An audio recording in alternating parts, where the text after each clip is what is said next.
Kyle Rittenhouse homicide trial. Last summer, Rittenhouse killed 2 people and wounded another during protests related to the shooting of Jacob Blake, a black man, by a white police officer. Rittenhouse, now 18, is charged with 5 felonies.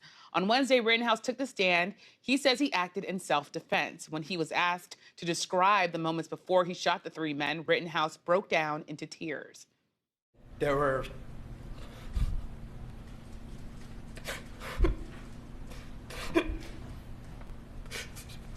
There were 3 people right there. Take a deep breath, Kyle. In cross-examination, the prosecutor focused on the inconsistencies in Rittenhouse's testimony. But you told the crowd he had a gun, didn't you?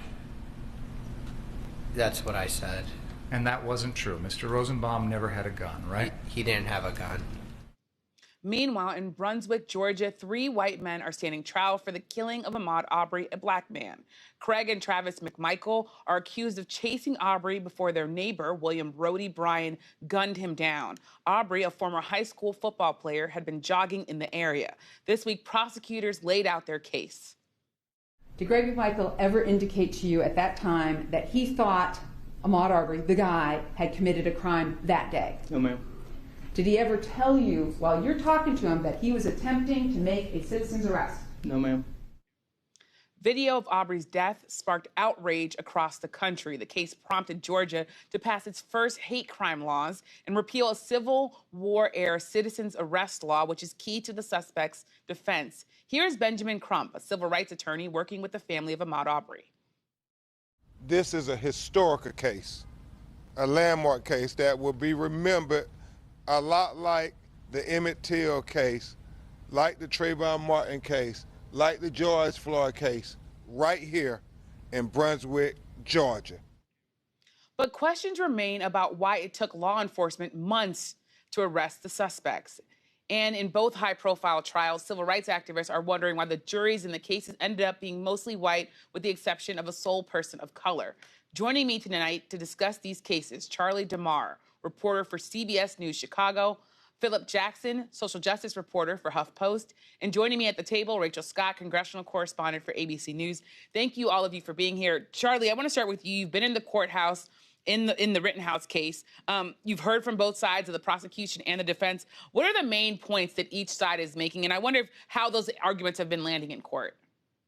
Good evening. Well, one of the unique things about this case is that it was pretty much all on video. So that was one of the things that the defense even laid out in the beginning, that really wasn't a case of who done it. We know who did it. Kyle Rittenhouse, when he took the stand himself, testified to shooting 3 people and killing 2 of them. And his own lawyers walked him through the case and, very slowly presented evidence piece by piece with video showing why he shot. And he really took the jury through, Kyle took the jury through, each instance, what was going through his head. And this really was the first time, that we did hear from Kyle in his own words, what he was thinking. And obviously the mantra or the refrain that kept coming up was that he feared for his life. In each instance, his defense team put up pieces of video that matched what Kyle was saying, that, in their mind was backing up his claims of self-defense. On the other side, the prosecution is making it out, trying to have the jury see that Kyle was there to cause trouble, that the only reason that he was in Kenosha, Wisconsin that night was to create issues, that he went there with an AR-15, not to protect property or as a medic, as he testified that he was there for, but it was to cause issues. And that with him carrying an AR-15 and in some cases pointing at people, he put other people's lives at risk and other people in danger, not the other way around. So that's really what both sides tried hammering home this week. And the governor there in Wisconsin has also mobilized some 500 National Guard troops. Talk a bit about the atmosphere in Wisconsin. Now, those National Guard troops are supposed to be on standby for next week during closing arguments, possibly when the jury will be deliberating. Talk a bit about sort of how things are going there. So far outside, you've seen people, I'd say supporters for both sides, if you will, people who are there for Kyle Rittenhouse and people who want to see Kyle Rittenhouse get convicted in this case. We've also seen Justin Blake, the uncle of Jacob Blake, who really was the catalyst of all this. He was, shot by a Kenosha police officer 7 times at close range. He's paralyzed, but it has been calm. There have been, small gatherings, but nothing really that we, close to what we saw in the summer of 2020. The governor stated that he deployed about 500 National Guards members, and it really is as a precaution so that if things do escalate there is a response in place because I know a number of people from, reporting on people, businesses, people who live in Kenosha.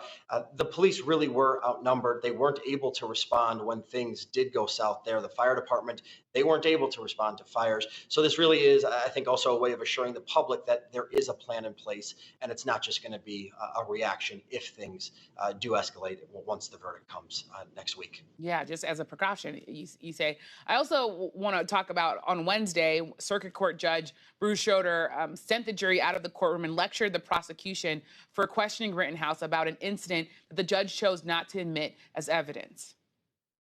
I thought, this is my good faith explanation to you, and if you want to yell at me, you can. My good faith feeling this morning after watching that testimony was you had left the door open a little bit, now we had something new, and I was going to probe it. I don't believe you. When you say that you were acting in good faith, I don't believe that, okay? Now, this judge is currently the longest-serving circuit court judge in Wisconsin.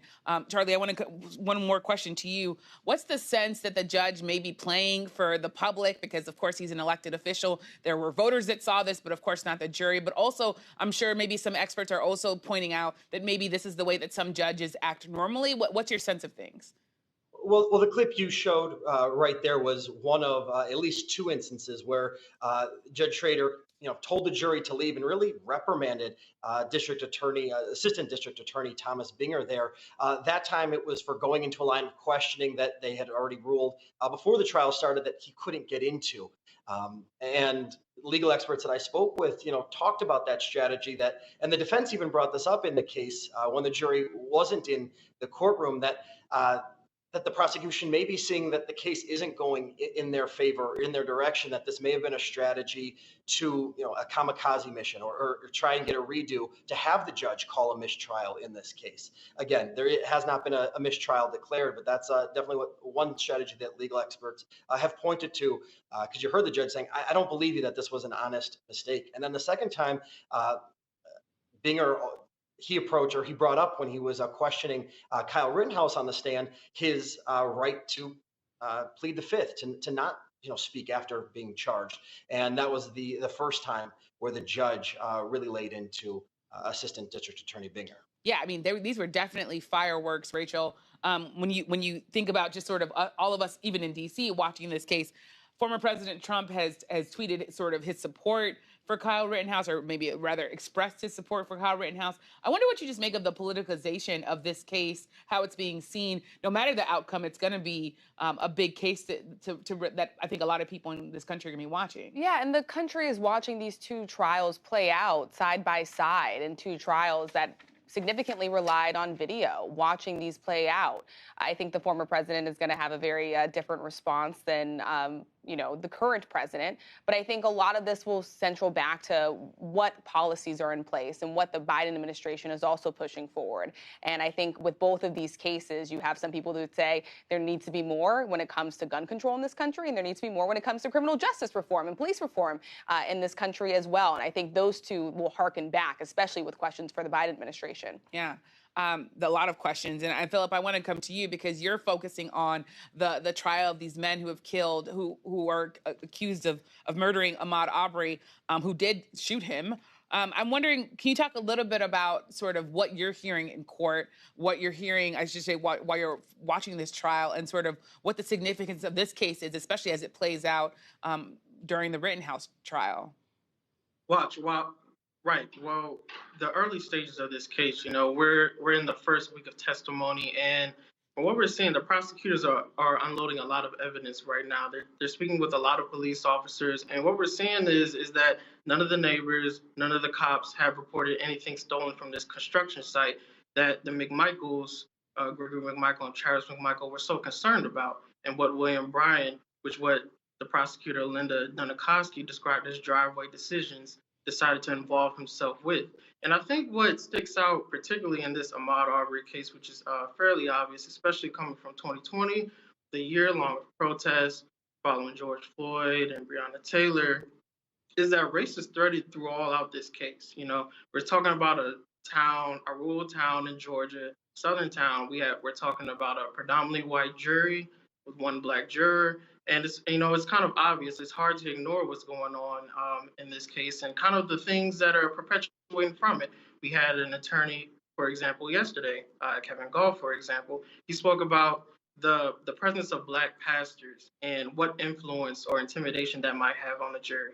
I don't think that's something that he would have brought up if race wasn't threaded throughout this case. And I think going forward, we're going to see more evidence point out to speak to the actual intent that a lot of these guys had when they pursued Arbery for a chase during 5 minutes that lasted for 5 minutes. Well, you bring up some really good points, Phillip, especially when you think, I was going to ask you two things, you've answered them, but I want to maybe, if you could, talk a bit more about them. The first is the fact that this is a jury that's predominantly white. The second is that the attorney, and just to sort of recap for people, one of the attorneys for one of the men charged, he saw Al Sharpton sitting in the courtroom, and he said, quote, "I don't want to see any more black pastors in the courtroom." This is, I think, a shocking statement for anybody to hear. I'm wondering, just talk a little bit about what's going on down there since you're covering this case. Yeah, I mean, I think it's kind of what a lot of people who've been kind of knowledgeable about race relations in this country for such a long time aren't surprised about. In this case with Ahmaud Arbery, we have a 25-year-old black man jogging through a neighborhood, most likely a predominantly white neighborhood, and you have two white men, Travis McMichael and Gregory McMichael, who pursued him without any real knowledge about what he was doing in there. And I think one key thing to point out here is that Arbery wasn't the only person at the construction site. You know, there were white people who were there. There were young white kids who were there. They were never pursued. It was all seen on the surveillance tape. There was a deposition that was shown in the jury yesterday. The property owner, he talked about this. He talked about this issue. He talked about how he made the emergency 911 calls. But the only person who was pursued from this construction site just happened to be Arbery. I mean, I don't know if we could find this as a coincidence at all. And where do you think this case is going? You know, you're watching it. I wonder sort of what might we see next? Right. I mean, starting on Friday with the opening statements from last week, State Prosecutor Linda Donikoski, what she said was Travis McMichael, Gregory McMichael, and William Bryan, they pursued Arbery off of assumption. While that may or may not be true, you know, some legal experts have criticized that opening approach instead of nailing down the point that these three men killed a black man at 25 years old in Georgia without any real reason, any real criminal evidence, any real evidence that anything was stolen. And I think based off of what the prosecution continues to roll out, since we're still fairly early in this case, is going to really depend on what the results are going to be. Yeah. I mean, Rachel, I still remember when I first saw that video of Ahmaud Arbery being shot. It's a shocking video. It's something that sticks with you. It also was a video that sparked President Biden talking about change, talking about sort of changing the systems that we all live with. But where's that gone? Police reform is stalled in Congress. I just wonder what your take is on sort of the federal level. What can happen? And it's pretty spectacular when we talk about the role that video has played in a lot of the public perception around this, right? Watching someone jogging and then end up a black man who end up being shot and killed. We know that racism is not new and by any sense of the word, but in the sense that this has been filmed, and that did spark a lot of public outcry, including new calls for change. Much of it has been stalled. We have seen police reform fizzle. We've seen gun control fizzle. Criminal justice has sort of been brought to a standstill when it comes to reform. There has been some movement over in the House when it comes to mandatory minimum sentences. But overall, getting through all of Congress and landing on the president's desk, we just haven't seen it. And this has led to a lot of civil rights groups asking the president to do more. And we heard from the president himself, who said one of his biggest regrets by focusing on this much larger infrastructure package is that some of these other things that he promised on the campaign trail have possibly just slipped back a little bit more. But certainly these two trials, and especially the Ahmaud Arbery case, puts a spotlight right back on it. Yeah, it definitely puts a spotlight back on it. We're definitely going to keep covering it here at Washington Week, so stick with us. That's it for this edition of the Washington Week Extra. Thank you so much to Charlie, to Phillip, to Rachel for joining us. And you can listen wherever you get your podcasts or watch on the Washington Week website. While you're online, sign up for the Washington Week newsletter, where you'll get an advanced look at our show each week. I'm Yamiche Alcindor. Thank you for joining us.